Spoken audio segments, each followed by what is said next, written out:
On today's episode of Locked On NHL, what happens to these three players remains an unsolved mystery.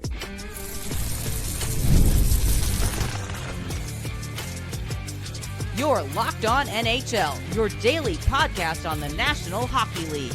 Part of the Locked On Podcast Network, your team every day. What's happening, everybody? Welcome in to another episode of Locked On NHL, your daily podcast on the National Hockey League. We are your team each and every day, and we are your first listen each and every day as well. Make sure you subscribe on YouTube and your favorite podcast platforms so you don't miss out on any new episodes throughout the week. On today's episode of Locked On NHL, we take a look at three fairly large unsolved NHL mysteries. We'll discuss Bowen Byram, Erik Karlsson, and Rasmus Andersson, who are in one place for right now, but that could change depending on what happens between now and the beginning of the season. My name is Seth Topal, host of Locked On Wild, joined by JD Young of Locked On Sharks. And JD, we have some mysteries to dive into here for today's show because there are three fairly notable players who are in one spot right now, but it seems pretty likely that they won't be in that spot come the trade deadline next year. Now, it could be that they're moved in the offseason. It could be that they're moved in that weird trade that always happens in November. It could be that they're moved at the trade deadline. It could be that they end up staying where they're at. But let's start with Bowen Byram because we got a little clarity in the situation this week as the Buffalo Sabres announced that they were taking Bowen Byram to arbitration, which means that basically a number will be put on paper as the AAV. An arbiter will rule, here's what you get. And Bowen Byram can select one or two. Pick one or two. And that's his contract. It's either a 1-year deal at this rate or a 2-year deal that walks him right up to unrestricted free agency at this rate. Spoiler, it's going to be the 2-year deal. Yeah, always take the two. Always take the two. But what it does mean is that Buffalo now has entered into a 2-year window where if they are going to get anything of value for Bowen Byram in a trade, they have to act now. You see all those infomercials on TV where it's like, and you could have this item for just 13 easy payments of $99.95, but don't delay or this deal will be gone forever. It's time. It feels like time. There is a bit of a logjam with the Buffalo Sabres as far as the defense goes. Yep. They definitely need help offensively. Like they do. Let's not mince words here. And so it feels like this is the most logical route for them to go. I mean, they've got pretty much the entire D-core locked in. He is one of only two players that has not signed as of yet. Connor Timmins, a restricted free agent, and Bowen Byram. You've got Rasmus Dahlin, you've got Owen Power, Matthias Samuelsson, Michael Kesslering, who you just acquired for JJ Peterka. You've got Jacob Bryson, you've got Zachary Jones. That's all locked in. Feels like if they're going to upgrade now the Peterka void on offense, Bowen Byram's the way to do it. Yeah, and then you hear that the St. Louis Blues are kind of the front runner right now when it comes to potentially acquiring Bowen Byram. And the Blues, who, as we have noted on this podcast several times, their defensive core is old as yes. Insert your word of choice there. But would inject some life in some youth, much needed youth. I know they just traded for Logan Mailloux from the Habs recently, and like there's some Jordan Kyrou weird stuff right now, but it sounds like that might have kind of smoothed things over. But it's not like the do the Blues have anything that the Sabres want? It doesn't sound like Byram is getting really what kind of getting a firm enough offer from what Buffalo was thinking that they'd get. So I am curious to see what the Sabres do with this, right? Because we know that they want NHL players who can help them win now, as we just saw with the JJ Peterka trade, right? Like where they probably could have gotten like a first round pick from JJ Peterka, but they wanted NHL players who can help them now, and they made the trade with Utah. I like maybe like Jake Neighbors. If you're looking at the Blues, like Jake Neighbors is like a young player who's kind of up and coming, had 22 goals last year, and just started a deal at $3.75 million for the next 2 seasons. Like you could maybe start with something like that, but again, if you're the Blues, then you've just lost like Bolduc, and you just lost Jake Neighbors, and maybe the Blues are going to start to worry about how to score goals as well. So this feels like I have a feeling the Sabres are probably going to walk away unhappy with this trade, because I just don't know if there's anything out there that right now that's realistic for them. Unless they snag the rights to Dylan Holloway. How funny would that be? Because Holloway is he's currently hilarious. A restricted free agent for 26-27. The St. Louis Blues have literally no money to do anything this year. Well, I mean, he's still 1 year left at his deal at 2.29, but like, but that would be like, from the Blues perspective, you just did the whole offer sheet thing last year. I mean, maybe. But this is where this Kyrou stuff gets interesting, because you've got him and Robert Thomas locked in. You've got Pavel Buchnevich locked in. You got Braden Shen locked in, and you're trying to find spots to add Holloway, add Jake Neighbors to longer-term deals. Jimmy Snuggerud's going to be looking for one here before too long. This is where maybe St. Louis says we need to kind of take a look at our books a little bit, and Bowen Byram gets younger.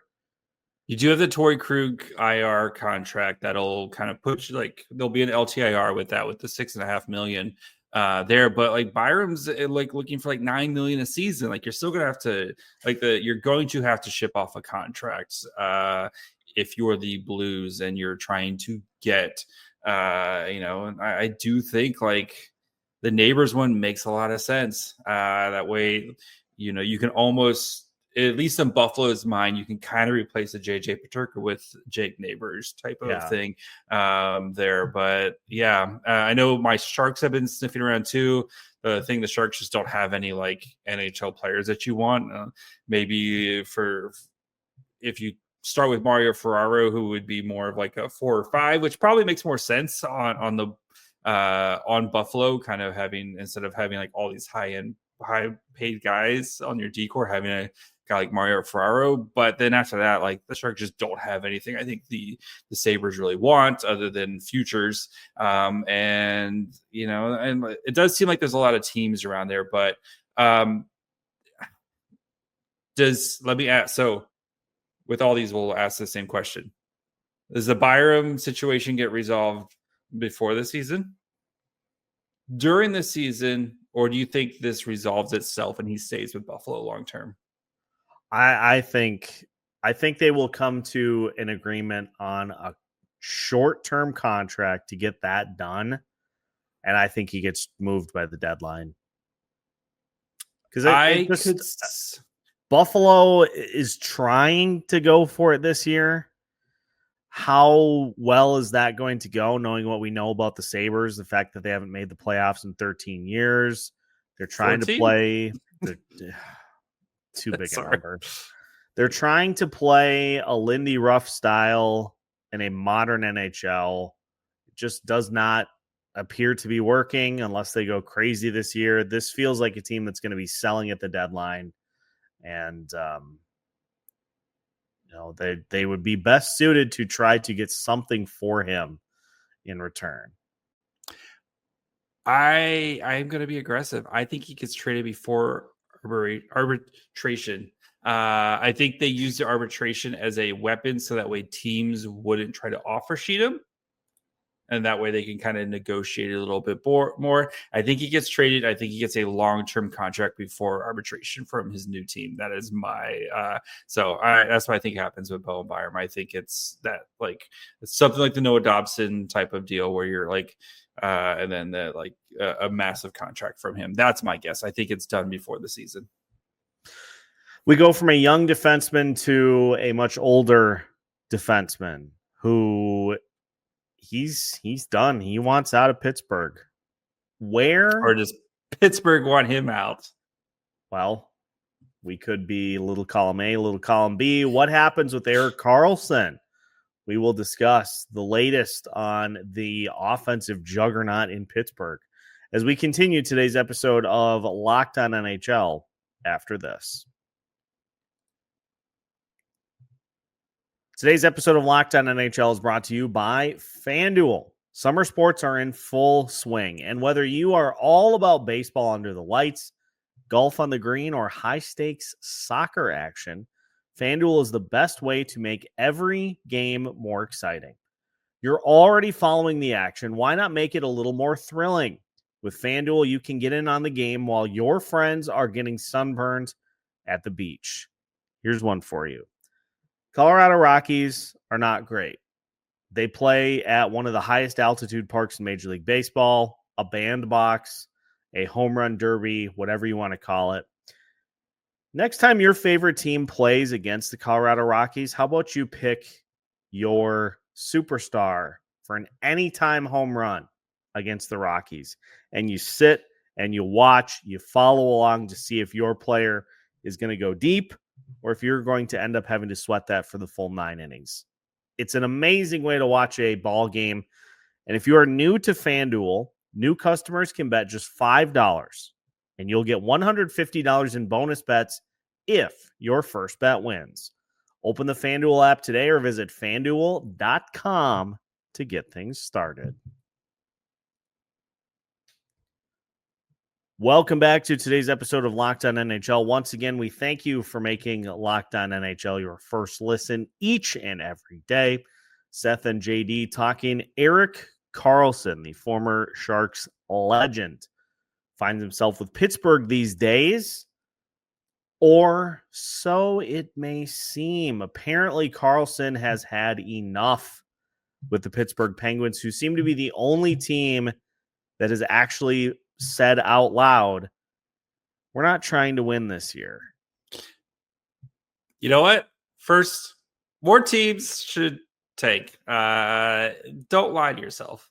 I fully expect the Penguins to be the worst team in the NHL this year, and I fully expect them to get Gavin McKenna because I think Gary Bettman's going to give new owners in Pittsburgh a shiny new toy in Gavin McKenna. But you know who you are. This is a team that is full of ravaged, I would say, with aging veteran contracts that needs to get younger. They had an amazing run, but all good things must come to an end. And getting anything for Erik Karlsson right now would make a ton of sense, right? Karlsson's done everything in the NHL except for win a Stanley Cup, right? 3-time Norris Trophy winner, the first defenseman to score 100 points in a season in 30 years. He's done it all except for try to win a cup. The Penguins are not winning a cup this year. Like I said, I think the Penguins are going to be the worst team in the NHL this year by design. I've seen it. I've seen what a tanking team does. All the warning signs are there. The Penguins are going to be actively tanking this year, which, again, good for them. So Karlsson wants out. I will say Mike Greer's ability to, a couple years ago, to get a first-round pick from the Penguins, get Mikael Granlund, take Mikael Granlund, who was literally this close to getting put on waivers, flip him for a first round pick from Dallas a year and a half later, and then also Mike Hoffman, whatever, doesn't matter, but still, might be one of my career's like best moves in the long term. Like, let Karlsson cook for a season, do whatever he wants. His value was never higher. Trade him and get all that. And then, that pick turned out to be part of. They end up trading up a couple slots to get Sam Dickinson, and then you use that pick this year to get Joshua Ravenberg. Might be nice from my career's point. But anyway, from the Penguins' point, like, this team is trying to tear things down, right? They're going to be trading Raquel. They're going to be trading Russ. They're trying to get anything they can from Karlsson. It sounds like Detroit might be interested in Erik Karlsson. I'm 100% like, do what you can, get what you can out of from Karlsson. Like, super fun player to watch. I just don't know if you can win with Erik Karlsson as your best defenseman. Boy, Steve Yzerman is going to burn that yard before he's done. He's going to raise that thing to the ground. Dive into that. I'm just looking at Puckpedia here, and the Pittsburgh Penguins have one of the most fascinating cap situations of any team in the entire NHL, mainly because of the fact that once Sidney Crosby's deal is done after the 2026-2027 season, they have a total of 4 rostered players on their roster, 4 players and 1 goalie on their roster. Don't look at the Sharks then. If that amazes you, don't look at the Sharks Puckpedia then. Because it is empty. Looking at this, I mean, the Red Wings decor definitely could use somebody. Some pop. But Karlsson would need to be like, we know what he is at this point. He is he's an offense inclined defenseman who needs to be stapled to a sure defending defenseman in order for that to work. He can light it up on the power play. He can help you out in 5-on-5 offensively, but you're not going to get much. And as he ages, it's going to continue to decline. But Detroit needs to just make splashes at this point. I think they just, with where they're at, you got to be trying to do everything that you can to keep Dylan Larkin happy, to keep some of those other players on that roster happy. Otherwise, you will be doing a full teardown yourself. So I think it makes sense to try. Maybe if you can get, since Pittsburgh is clearly not going anywhere, maybe you get them to retain 50% to 2/3 of that for the next couple of years. Because it's only 2 years left. So he's got 2 years because the Sharks are retaining some. He has 2 years left, $10 million. I know the Penguins just paid his bonus, so whatever helps with the actual like cash check cutting or whatever for whatever team acquires them. But yeah, I mean, if the Penguins retains half that salary, that would help with the sweetener, and like maybe putting him with a young player like Simon Edvinsson. Because you have Mo Seider, who's your like legit like 1D, right? Maybe you do something like that type. And then for Detroit, right? Because they have all their picks, right? They have a pretty solid prospect pool, but a lot of their prospect guys are kind of starting to age in here. And for the Penguins, right? We've seen how Dubas has been trying to acquire as many young players as possible, as many picks as possible. Maybe this one makes a little bit of sense to and Detroit, who's been swinging, it keeps missing on basically everybody. Maybe this one finally hits for Yzerman. What do you think? I mean, he's just got to keep taking swings, and I don't think Erik Karlsson is put the finishing pieces, like the finishing touch on a cup contender, but he's a needle mover. And that would signify to Detroit fans, I think, hey, this is somebody that can, can help get us in the right direction. He's not going to be 100-point guy anymore, but a 50, 60-point defenseman still carries value, and it's something that Detroit, I think, could use. But it all comes down to what's it going to take? What's it going to take to get that deal done? Maybe too, because I know Detroit, like there's talk of them, like Hull or Sherratt, like trying to get off one of those contracts. Maybe the Penguins take one of those bad contracts back as well to kind of, like help even out the money a little bit too. And then they don't have to retain type. It's not because like the Red Wings could take on Karlsson's full contract here, no problem. But maybe you do something like that. And then the Red Wings give like,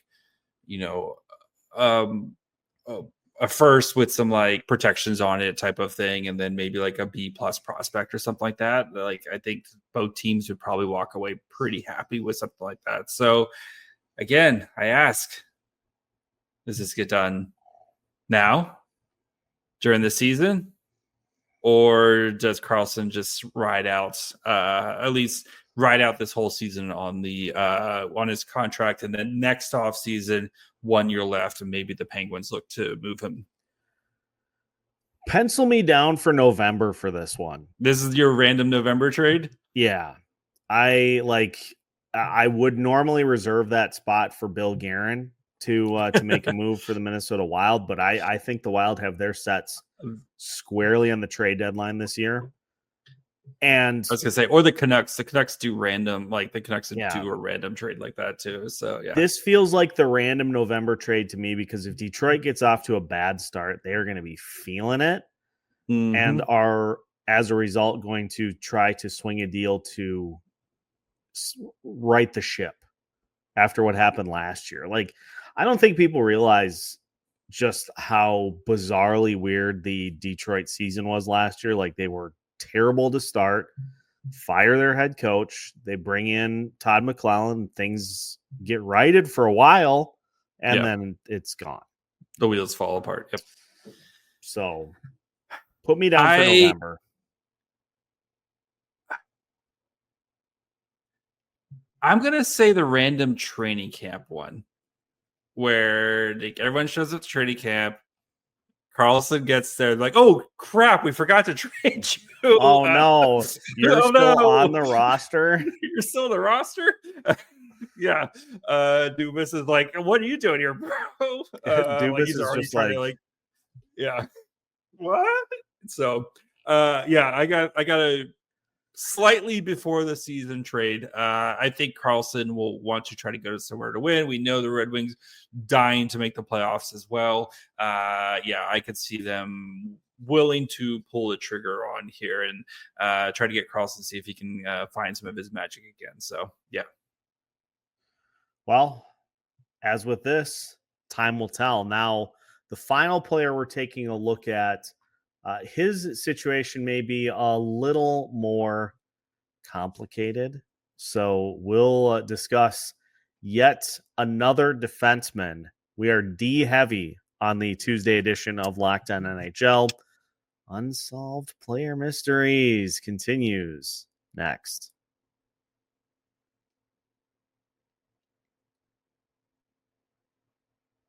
Final segment of today's episode of Locked On NHL. And once again, we thank you for making Locked On NHL your first listen each and every day. We are your team each and every day as well. JD, let's talk a little Rasmus Andersson of the Calgary Flames, 28-year-old defenseman who is entering into the final year of his deal. He'll be an unrestricted free agent at the age of 29. Hot commodity at that age.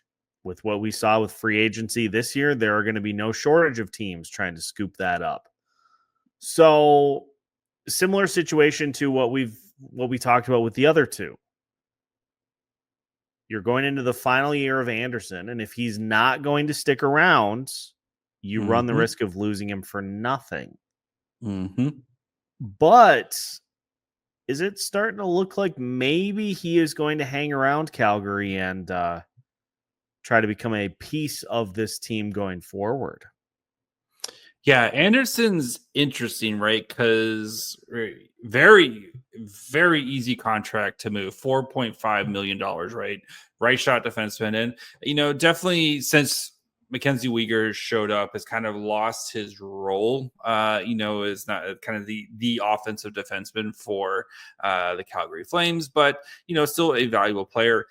16 no trade list, which I think is hilarious. Like, how did you get to 6? Is it like, I want 10, I want 5, and you're just like haggling, like, let's just end up on 6. But I do wonder with Andersson, who does, and it sounds like Calgary, like, they're going to do right by the player and not just ship him off to like Siberia or Buffalo or wherever. And just like, they're going to try to do right by the player, which that's nice of you. It sounds like that he has a very limited list of places he wants to go. And number one being Vegas.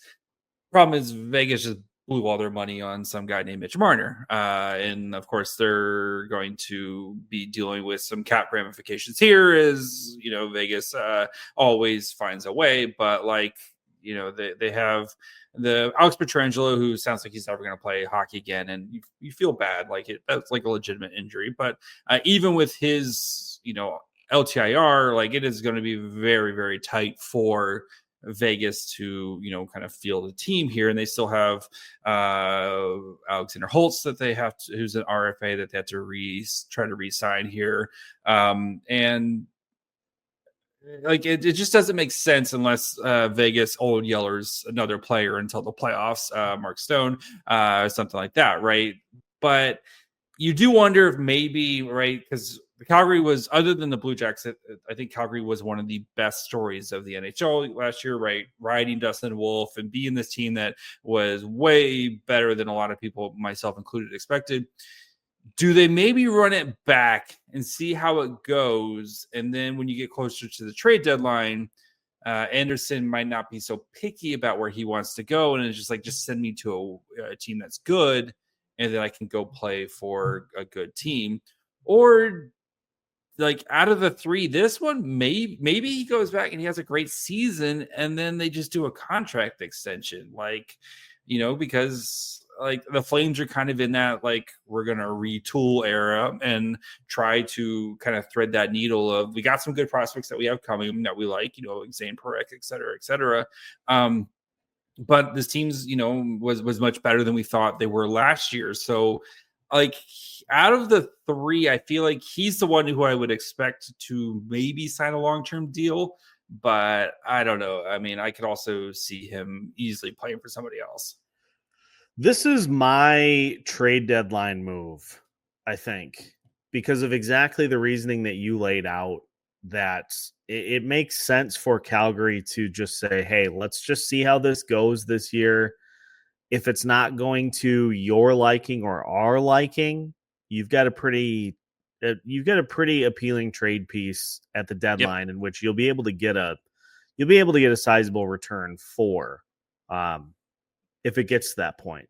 Now, if it works out that things are going well, then Calgary maybe says, hey, let's do a little something here. We both liked how things went, and we'd like to explore a possible long-term commitment here.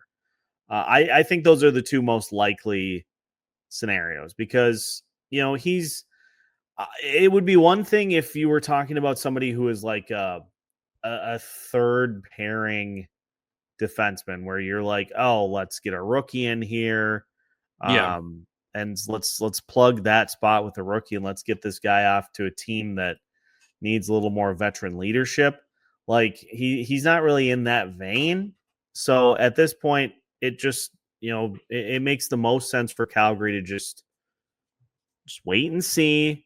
Maybe Dustin Wolf can't carry the team this year like he did last year, and maybe the goal scoring is as bad of an issue as it was last year, and maybe you find yourself in 9th or 10th in the West by the time we get to Thanksgiving. You're like, well, this isn't looking great. Like, let's take a couple of steps back here.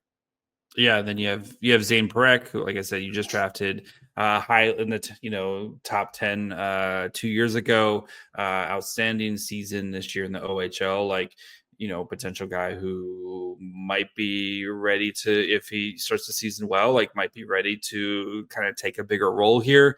I could totally see that with with Anderson. And I think he is the hold him until the last possible minute and then trade him at the trade deadline, because teams right-handed defenseman at the trade deadline is like catnip for GMs, and you'll probably get a small ransom for Rasmus Andersson.